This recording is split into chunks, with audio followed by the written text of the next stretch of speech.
Hello and welcome back, everybody, to the Chisme and Shadows podcast.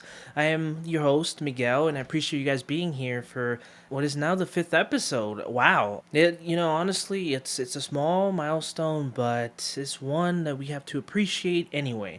Got to learn to appreciate these small moments. It's what makes us us. But yeah, no, appreciate you guys being here because today we're gonna be diving in to a story that is both creepy but also very much true crime. It is an incident that happened in Brazil in 1969, and we will get to it. But aside from that, we're also going to be diving into a very, very juicy Reddit story. One of the more drama filled, insane stories where friends are pitted against friends. It is crazy. So make sure you stay tuned in because the last segment of this podcast is probably my favorite and it is absolutely the most fun. So thank you guys for joining me here. And I hope you enjoyed the episode. Guys, make sure if you do, if you're watching this on YouTube, go ahead and like and subscribe. And you can share it around and definitely stay tuned so you get the notifications. I do upload this, or at least try to, every single Monday. That is the schedule that I have made for this podcast. And if you're listening on Spotify and future Apple Podcasts, then I also appreciate you guys being here. Make sure you save this podcast to stay tuned in, and you're also able to share it as well.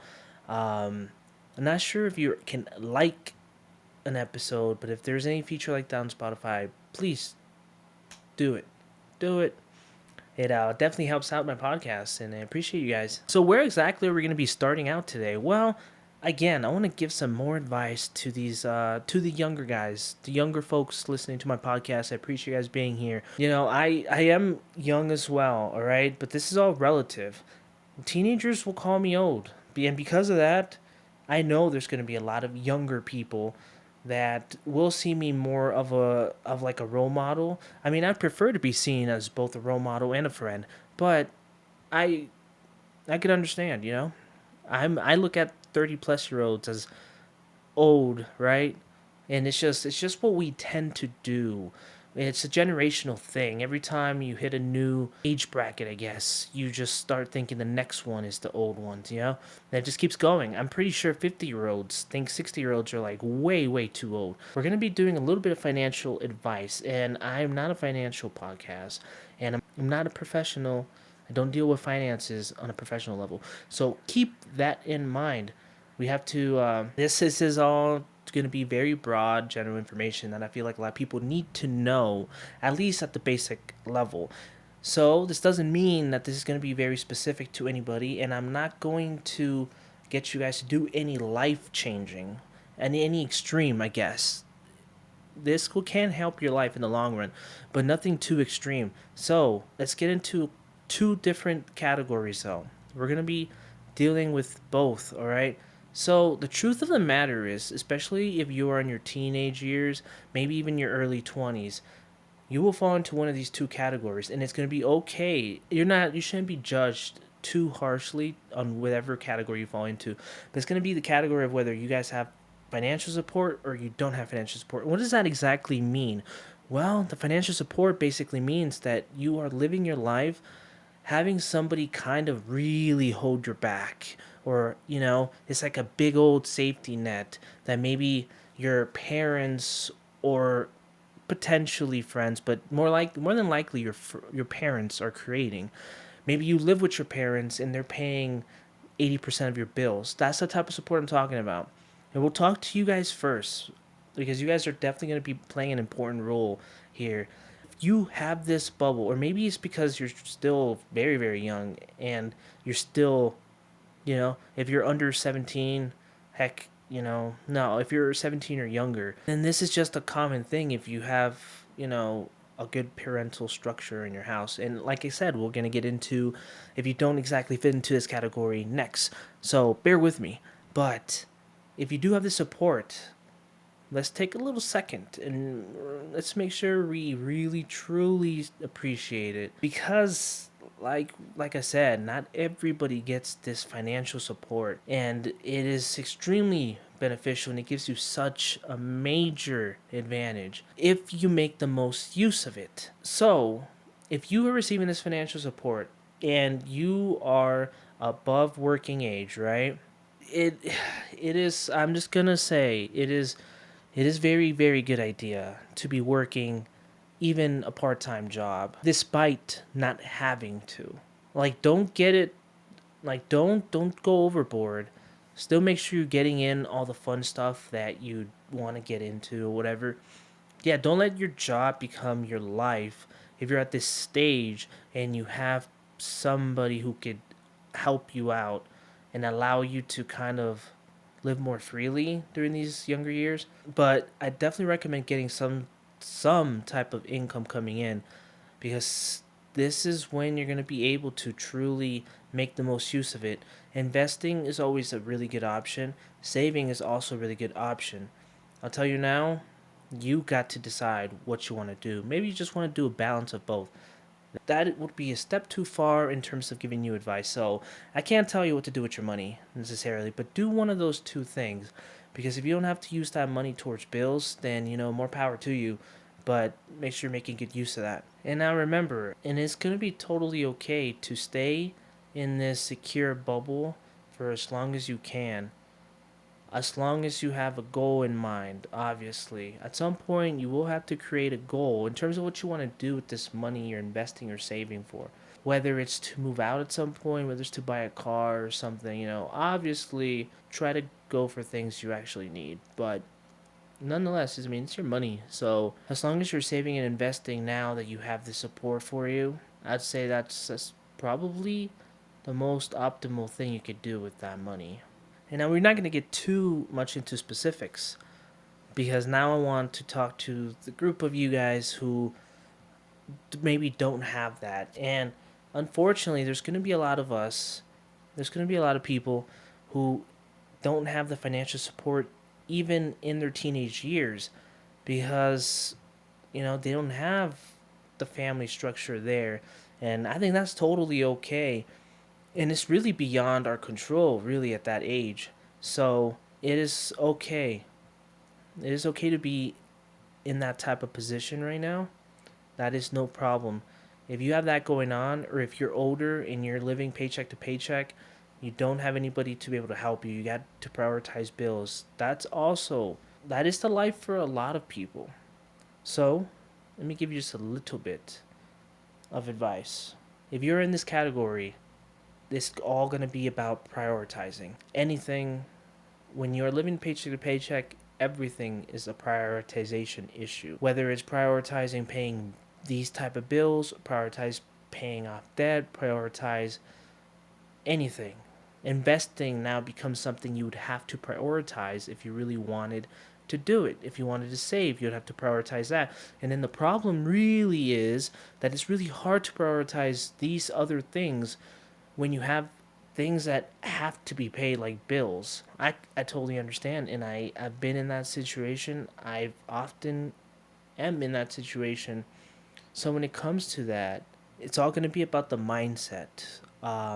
To make it through this whole process, the mindset's going to have to be there. It's going to have to be developed. Maybe you already do. I'm not going to assume everybody is needing to change. This is going to be more advice, maybe for those of you who still, or who aren't in this and can't exactly, who have a hard time understanding the situations and stuff, or looking for hope when times just feel difficult, right? We have to really try to remember that oftentimes these financial situations are a temporary thing. And as long as we're working hard and grinding, we can at least overcome those specific financial situations. You never know what's going to happen in the future, but we can't run our lives preparing for something that hasn't happened yet. There's little such thing of going too overboard, really. But once we start to change this mindset into one that's more like, it's a grind, but it's a possible temporary grind. So as painful as it may seem, you'll just remember, you'll make it through this. There is a light at the end of the tunnel. Now, in terms of how to get you out of that situation, it really comes down to a couple of factors. I'm not a financial advisor, so I can't necessarily tell you how to use your money. I will let you know now that because we know that this is a temporary grind, we could grind even harder. We could put ourselves through even more torment. Everybody's situation is different. So obviously, a couple of us might have our backs up against the corner a lot more than others, but doing the things like another source of income, part-time job, another full-time job, spending less on certain things, maybe not going out to eat, only buying essentials, those type of things. They're really tough, and it almost makes you think that I'm saying, yeah, just spend less. No, no, no, no, no. These are really tough things, but everybody has the ability to do a tough thing for a little bit, minimum. If I were to tell you that for the next month, I want you to never go out to eat, this is just an example. It would be very hard, but you would know it's just a month and you could probably achieve this. But if I told you, I need you to, starting now, never go out to eat, and I don't give you a deadline or don't give you a time frame, then all of a sudden it just seems like a task that just seems like unbearable, even to save money.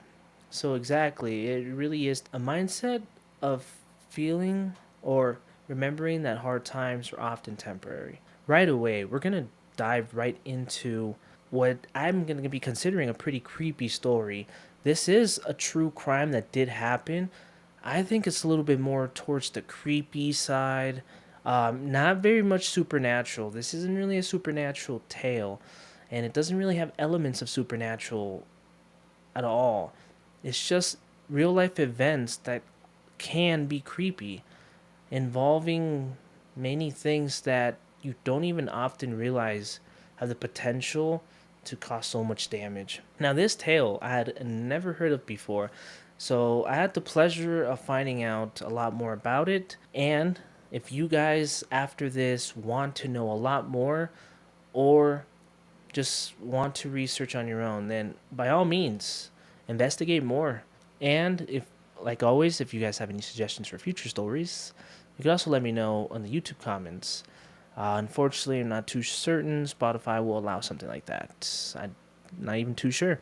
Now, this tale begins in the city of Goiânia. And now, I'm just going to have to forgive me if I'm pronouncing it wrong. I've tried practicing this several times, just saying it out loud, but this city name is just so difficult. It is so difficult. It is a Portuguese name, I think. Not to say that's the reason behind it being difficult, but it definitely probably plays a huge role. This happens in Goiânia, Brazil. Now let's go way back to September 1987 when we have a couple of scavengers, two gentlemen, that go into an abandoned medical clinic. And obviously, they're looking around for things likely to sell. Now, the two brothers, they ended up finding a small steel and lead container, and in it, there was a capsule. Capsule contained a certain element, and their curiosity might have gotten the better of them. They took this capsule with the element to the scrapyard. Now, what exactly was in this capsule? Well, it was the highly radioactive cesium. Yep, it is something I didn't even know before, but apparently it's super radioactive. They end up taking it to the scrapyard, and there they would break the capsule, and they would find that this thing inside, which at the time they had no idea what it was, glowed blue. Yeah, it glowed blue, and it became actually a pretty entertaining and spectacle to the people around there. It was this whole big old thing. And yeah, no, we're going to find out more information because these two men, unfortunately, being so close to this radioactive material, they will not get out of this unharmed. I can tell you that much. But what happens next? What exactly goes on with this material? What happens and what's going to happen in this city? Because this is the start of an unfortunate chain of events that would lead many people with contamination of radioactive material. And now, unfortunately, the brother of the scrapyard owner would end up taking some home. And even worse, he had a 6-year-old daughter. Of course, this isn't all in hindsight. Obviously, we know now that this thing is highly radioactive, like extremely. But he ended up letting his daughter play with this unknown source. And by the way, this abandoned clinic would itself have a lot of problems, and they would also be held responsible about a lot of the events that were going to be unfolding here pretty soon. Now, cesium has been described, at least in some of the articles I've been reading, as like a powdery substance, which again is kind of why the daughter ended up playing with it in the first place. It does seem like some type of sandy toy, I guess, especially in the age where what else are you going to do? You're going to skip rocks? Boring. But yeah, unfortunately, the brother taking it home would end up causing a lot of problems actually within their own family. The daughter would end up being a victim. She would end up dying because of this, unfortunately. But so would the aunt. So the scrapyard's owner's wife would also end up being a victim. And it seems like she caught on pretty quickly on what exactly happened. She ended up taking the canister cesium to the local hospital, and they would end up determining that, yeah, no, this thing is radioactive, or this, they at least, at the very least, they knew this thing was dangerous. Now, the aunt, her name was Grabiela Maria, she probably saved a lot of lives, because it probably would have kept going in terms of like playing around and spreading this material. Again, it glowed, so it was kind of a spectacle. Unfortunately, she would not be making it out alive. Now, in this incident, two more people would end up dying. Two workers from the scrapyard, again, would also be directly killed by the radioactivity. In total, 250 people ended up being irradiated from this substance. Some a lot worse than others, but still, they made it out. And now, there have been studies on the long term effects of this incident as well. And some of the stuff they ended up finding out was that breast cancer would be found about twice as much as the regions around the city. Now, who ended up paying or being held responsible exactly for this event with this substance that ended up killing people and affecting so many others? Oh, well, the abandoned clinic, ended up getting charged with negligence, because ultimately they ended up leaving such a dangerous material abandoned. But of course, it doesn't stop there, and it actually gets even more complicated, because even though the clinic ended up getting charged for this, that's not all there is to it.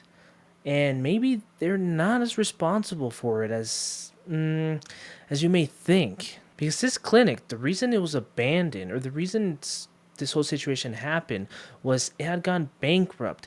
And the courts actually decided to seal it, which meant they actually weren't able to clean it. They weren't able to go and do that.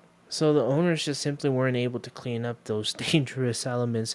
But of course, that just how the scavengers were able to go in and pick it up. Again, it wouldn't have been too difficult for the owners to have, stumbled upon inside and, done a little bit something. But it is a tough situation. It's just one of those things. Something that seems like so innocent. What looks to be like this weird substance that glows, found in this clinic that nobody had been in who knows how long. And to be the epicenter of something like this, where you're basically your whole family, and it wasn't even the gentlemen that took it out, which they were not left unscathed either. Actually, if we wanted to know more about them, they actually suffered from nausea and radiation burns from being there, but that would be nothing compared to the scavenger yard's owner's family, who there was a daughter lost, there was an aunt lost. And of course, you may say, well, I mean, they started spreading. No, there was no way they would end up knowing something like that would cause all this. So, yeah, did they kind of end up being the ones to spread it around? Yeah, but at the same time, and just another little side fact that I was reading through as well.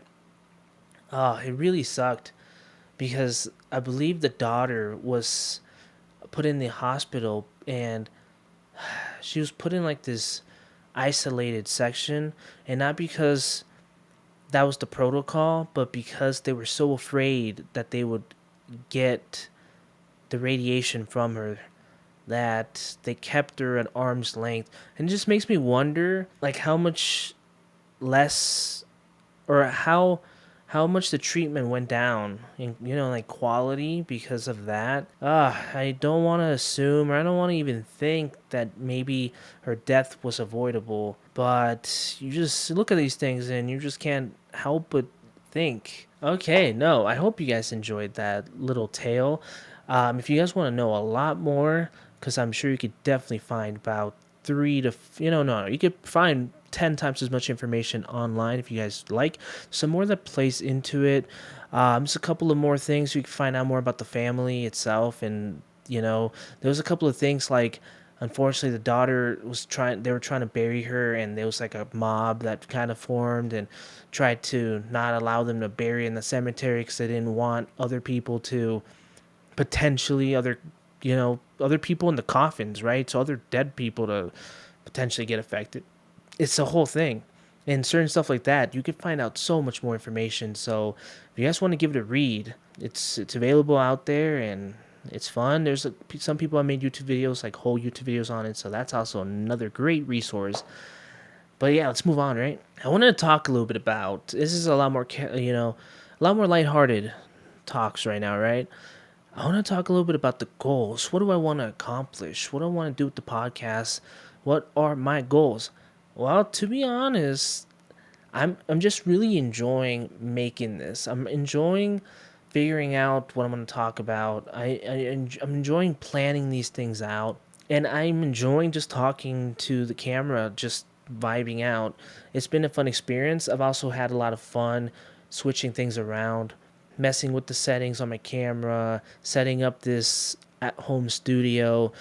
And again, I didn't mention this before, but this is a new little switch. The studio had some rearranging I did to try to go for more of like what I was trying to accomplish. I have a vision in mind, and I'm trying to get closer and closer to it. And because of that, this is it. I mean, you guys, how does this look? Is it a good look? I appreciate any feedback. Hopefully, I don't get my feelings hurt, but no, I appreciate feedback. There's a lot more that goes into it. I've always thought about making it behind the scenes because, surprisingly, even at in-home studio is a lot of work and involves a lot more. Behind the camera, there is a lot of what you might think a studio would look like. So I have a light up here, like a studio light there, studio light over here. If you're listening to this on Spotify, I'm sorry again because I will be talking a little bit about how this visually looks like. So I appreciate the patience. Of course, I do upload the video form on Spotify as well since they've added that ability. So if it is possible, you can watch this actually on Spotify if you choose to do it that way. For the longest time, was just listening to podcasts on Spotify, and so I'm just somebody who likes to stick to that. But they're up there, and I appreciate it if you watch it. It's a different way to listen to these. Otherwise, I'll try to move on from that, right? But I'm basically just saying that I'm constantly improving this, and it's fun. It really feels like a professional setting, so it's kind of like I'm role playing, kind of. It's a little, it's interesting if I put it that way, but it kind of is. It's like I'm role playing a podcaster, and at the same time, slowly becoming like a true podcaster. So I'm enjoying it, and I tend to ramble a lot, so if you're listening to this and you're enjoying my ramblings, then I also appreciate it. I'm also trying to get more and more natural, because the thing is, any sort of content creation, people underestimate how much work it is to entertain in front of a camera or to speak knowing that potentially other people will watch you. It is, you have to try to imagine a class project, right? Where you're going to be setting up. It could be even like a, what it, honestly, let's just go broad. It could be any type of project, but where you have to present in front of the class. And try to remember the nervous feeling you have when you're up there, knowing people are watching you. That's very much the type of feeling you get. I know that at the moment there's nobody around me, there's nobody in my room or anything like that, but I still get this feeling of being watched. But with time, I hope I become more and more comfortable, that things start to feel more natural. And if they already feel very natural, then good. I'm glad I'm able to fake it till I make it. Because it isn't terrible. Not I'm not I don't have everything scripted, but there's a lot of editing involved because I'm like constantly making, or I'm constantly doing different takes because I end up getting tongue tied a lot. It just happens. And yeah, I want to get to a point where people tune in because they just want to hear all sorts of different stories, and they want to get into the space where we could talk about all sorts of different things and not be too nervous to talk about them, because I feel like you should be able to talk to people about almost anything. Of course, there is the whole thing about feeling kind of weird about talking about like really serious things with strangers, which is why I hope over time we become less strangers. I'm a firm believer that you do develop like this friendship. It's not exactly like the friendship you are used to, but you do develop like it's definitely a relationship there, from the podcaster to the audience, the content creator to the person watching. There's definitely something there, and I do want to get people to feel comfortable listening to me when I talk about anything serious at all. Or I want people to enjoy me talking about random things. And I try not to be too random. I do have a structure in mind, so don't get me wrong. My podcast tends to be broken up into kind of segments where I have some advice, story, tales, and then ending, which is my favorite segment. Not because I'm ending the podcast, but because it's a really good ending for the podcast, I think. Now, over time, we will slowly start to probably mention a couple of world news that I feel that are relevant to a lot of people. So, if something happens somewhere, but the relevance is more really for that region, I probably wouldn't talk about it here on the podcast, even though it's definitely something that is important, and I will definitely look into it on my own time, but it's probably not podcast worthy, I guess, unless I was like a news podcast. And I'm not a news podcast. If there's a piece of world news that relates to a topic that I enjoy listening to, or, is able to, or a lot of people can relate to it, then I probably will. In this episode, I don't really think we're going to dive too serious into anything. And why is that? I don't know. I'm at the point where I've really tried to lessen my stress a little bit throughout the week by making sure I'm not actively trying to take in a lot of this news that tends to be thrown at us. And whether you believe a lot of it is exaggerated or a lot of it is propaganda, that's not the point. The point is, it still invokes a certain feeling in you. And for me, it's kind of a good bit of stress. It just is. I don't necessarily hate it, but I, for the week at least, have kind of avoided it. So instead, there's one thing I do want to talk about. Now, I'm going to probably guess that there's going to be a lot of non gamers listening to this. So if you're not really too into video games, again, just we'll get through this pretty quickly. It's still important, kind of, but I could. I'm not gonna blame you if it's not a very entertaining or intriguing section, right? But man, was this gonna be such a good year for video games? And I wouldn't even consider myself like a super gamer. No, definitely not.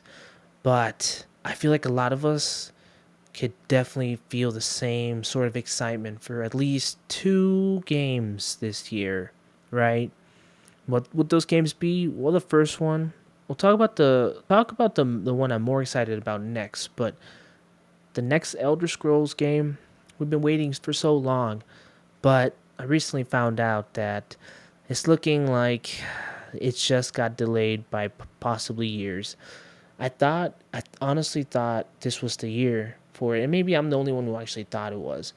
But now it seems like we're looking years in the future. So that one sucks. But then obviously the big one, GTA 6, 2025. It is here. We need more trailers. What the heck's going on? I want to know more about it. I need gameplay. I need everything about it. It is probably it's the video game I'm most excited for this year. It's one of the only video games I'm actually excited for because I'm not somebody who's usually looking forward to a game. And if you're a non gamer, then maybe you just wouldn't understand. But essentially, this is just a game that we've been waiting for such a long time. And the expectations are really, really high. I think if you can, go and watch the trailer, the teaser trailer for it. This was announced maybe 2 years ago. Go watch it. It's worthy because what you see, that's exactly what we're excited for. You're gonna see a level of graphics that never before seen. It's gonna be so good, and the location for it, splendid choice, splendid choice. We're gonna go right into our final segment. So again, if you guys have been listening to podcasts and have really enjoyed it, make sure you share this episode. Even though this is going to be one of the much shorter episodes, still, I think I'd appreciate it if you enjoyed it. Watching on YouTube, make sure you like, subscribe if you haven't already, and then comment. Okay, so we are here, and now I can finally say it. I've been avoiding it because sometimes I feel like YouTube or Spotify or anything, all these platforms like to sort of hold you back from reaching a lot more people if you cuss a lot. So I try to avoid saying this until the end now. We're at the Am I the Asshole segment, my favorite segment. And honestly, this one sounds like it's going to be really good. Perfect. I got the story right here. So, handy dandy tablets, and let's find out what are we in for today. Am I the asshole for not refunding my friend $600 after she bailed on our group trip? Ooh, we're dealing with a lot of money here, and you're dealing with friends. So these relationships, usually money and these type of friendships, it can cause a lot of problems.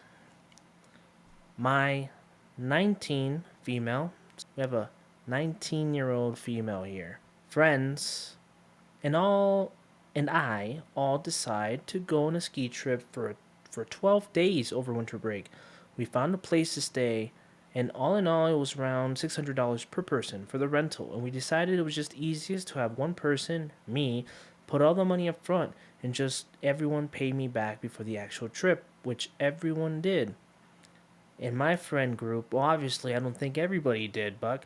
And let's just say, no, you know what? I will point out little things after we find out everything. The story is relatively short in comparison, so like the last one was a bit longer. So we'll keep continue go. In my friend group, we have a girl. Let's call Sarah. Sarah comes from a comfortable family and was even one of the people who suggested the trip and was one of the leading forces to finding the Airbnb. Literally, in the weeks leading up to the trip, we were all fine, sending outfit ideas, restaurants to book, etc. The Tuesday before we left, Saturday, so the Tuesday before Saturday, Sarah starts texting the group chat like, guys, Jacob's boyfriend. Okay, so Jacob's, that's Sarah's boyfriend, family's going to blank next week, basically sending us a lot of details about where his family's going for winter vacation that we didn't really need to know. Then on Thursday, again before Saturday, she texted the group chat saying how she couldn't go because she had a family emergency, said her grandma had gotten admitted to the hospital. We were obviously bummed, but family comes first, and I told her that I would send her the money back that she sent towards the rental. Interesting. Uh-oh. I'm not making I'm not making any conclusions yet. I'm not saying who's right yet, but it's not looking good for you, creator of this post. We go on a trip and everything is okay until one of my friends who has Sarah's location on Live 360, roommates, that's odd, sees that she's in a beach town and we put two and two together. We spend that night pissed. We call her out the next day where she admits everything. She had been last minute invited on her boyfriend's vacation and decided that she wanted to go to that instead, but didn't know how to tell us. We were all obviously hurt and upset that she would choose a boy over us, but at the end of the day, she's a 19-year-old girl, so I guess that's just immaturity. Did this 19-year-old girl just call this 19-year-old girl immature for being a 19-year-old girl? Excuse me, what? That part that I'm wondering if I'm an asshole with is that after finding out that she voluntarily pulled out the trip, I had told her that I wouldn't be refunding her the $600 she had sent me for the rental. She pulled out so last minute that we couldn't find anything cheaper, and I said I was okay just wasting that money because, again, I thought that she was having a family emergency. After finding out that she wouldn't be getting that back, she went insane and started calling me a bad friend and everything. My parents think I should send it back to her, but I don't see why I should. She pulled out because of her boyfriend and expected us to all just absorb the costs. Okay, this is actually a very great story that I feel like I'm pretty gonna be very much the right choice to answer. No lie, I think I'm the best guy. I'm the man. I'm your guy. So, Reddit user, okay underscore mind. If you by chance end up seeing this, let me tell you, this was only posted 18 days ago. So chances are you still, could very much use this advice. But you probably already came up with the conclusion, and we're going to find out if you did. But let me give you some advice here. Let me tell you exactly what's going on because I'll answer your question, but please stay with me if you're watching this. And I want to know if people listening to the podcast, if you agree with me, but she, the Reddit post, the Reddit user, ma'am, no, you are the asshole. You are the asshole in this situation. Um, Kind of surprised that you don't know, but it's fair. Unfortunately, what you seem to be doing is what's called pettiness. And I understand you said it's okay, like you would have been okay if it was a family emergency and everything, but that's just it. What really changed? She still wasn't able to go. That didn't change. She still didn't go.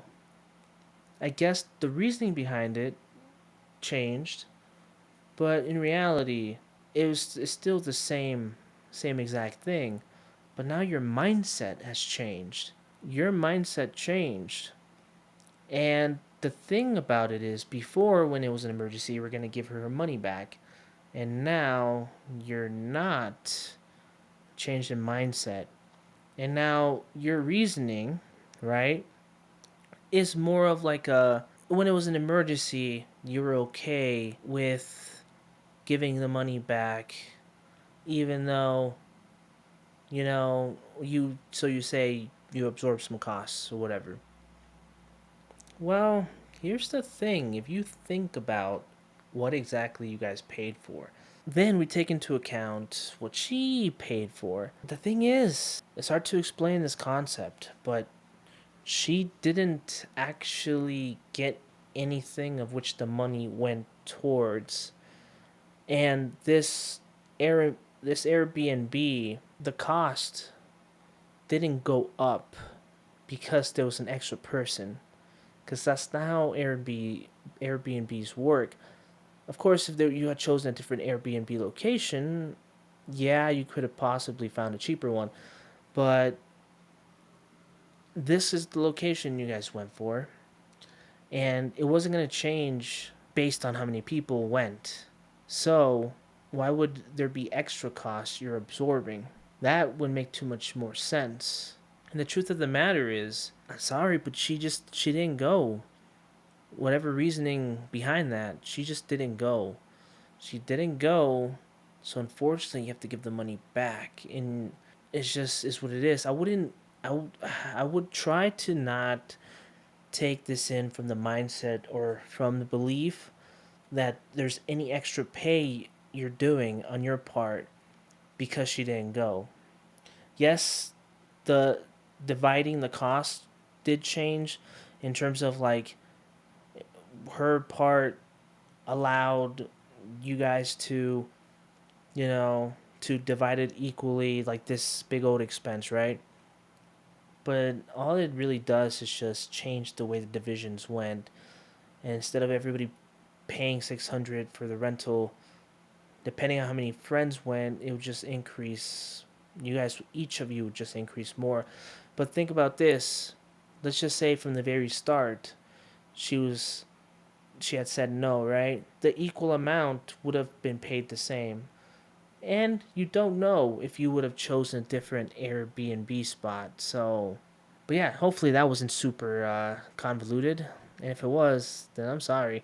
Maybe Reddit users will give you a better advice. Let's find out. Oh my god. Somebody said not the asshole. She voluntarily bailed on the trip and lied to everyone saying that her grandma was in the hospital. Again, yes, that was a stupid thing to do, and yes, the friend is in the wrong for that. But that's not included in the question of am I the asshole? She could have told the truth, but she may have known that she wouldn't get the money back or she'd be judged by all of you. Either way, you paid solely for that Airbnb expecting everyone would chip in. In this sense, you're only expected to pay 600, not 1200, because she lied and went on a different trip instead. The B&B is already paid for, and she knew it. If she really is from a comfortable background, she would have no problem paying the 600 for a choice she made. Well, first of all, I don't agree with this for a couple of different reasons, and one of the reasons is the last part, because she comes from a comfortable, we do understand that money is relative. Because of that, it's not a reason. You shouldn't use it for a reason that somebody should be treated differently. Because now you're saying essentially that if she was from a poor family, you should change the outcome. You should change the way you act towards them. That doesn't really make too much sense. And again, I'm not saying she's an angel. She did lie, you are right. But the agreement was more than likely not was not like if you pay this money now, forever hold your peace, you know? Like if something happens and you don't go to the trip, who cares what that thing is?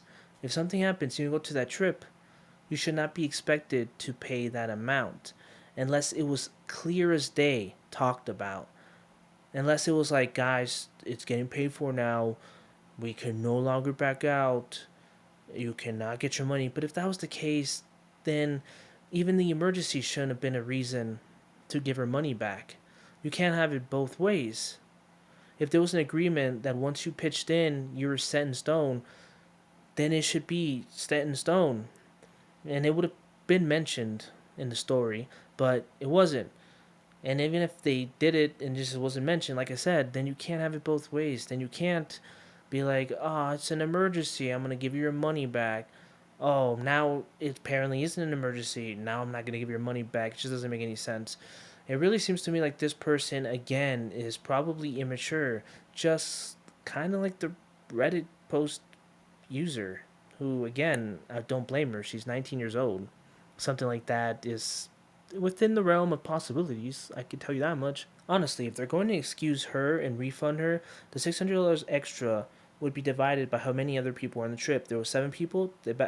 If she backed out, is each person okay coughing up an extra $100 to cover the cost? It doesn't really matter whether they're okay with it or not. It's just what you would have to do, because the agreement isn't this amount necessarily. It's this is how much the Airbnb costs, which means every person has to pay this amount. That's essentially what it is. Unfortunately, they should understand, if all of a sudden the math changes, Airbnb is this much, is divided by this amount of people now, then that would change. And that's just it. The only mistake you made was ever offering to refund her the money in the first place. Emergency or not, she pulled out the very last minute and left everyone hanging. That's on her. She should not have been refunded one penny. She should just eat the cost, even if it had been an emergency. It's not your place for emergencies. Not the asshole. By the way, she's a bad friend, a big fat liar. I can't deny that she's probably a bad friend in terms of because she lied, because she did this very last minute. I agree, she's a bad friend. But I also agree that the user here is an asshole for not refunding her. And that's what I think. But I like that this is a topic that will probably have mixed answers. Or many answers completely opposite to mine. That's even more fun. Again, after looking at a lot of people's responses to this, they're completely missing the point, because everybody seems to be coming at it from a very petty place. It's easy enough for us to say, no, she bailed out on her friends last minute. Don't refund her the money. But that's not how it works. We're talking some real change here, even if to them this money isn't much. If you don't go on a trip with your friends, a refund is a thing, unless specifically talked about, like I said. And again, it's pretty obvious because people's responses are like, if she was upfront about why she was not going, wow, their Reddit users are petty. I'm sorry, they're petty. Again, because the question is not whether that friend was an asshole for what she did. If that was the question, it would be obvious she is the asshole. And I think that's what's getting a lot of people tripped up.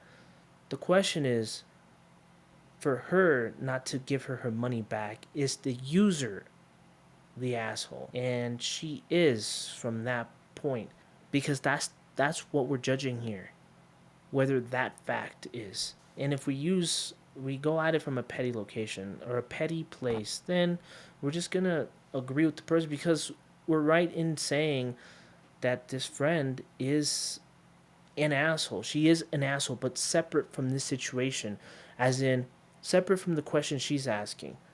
This friend is an asshole for what she did, for sure. But again, not it isn't necessarily an exclusive thing. Like, both of these things are true. She is an asshole, and so is the user. The user's an asshole. She's an asshole.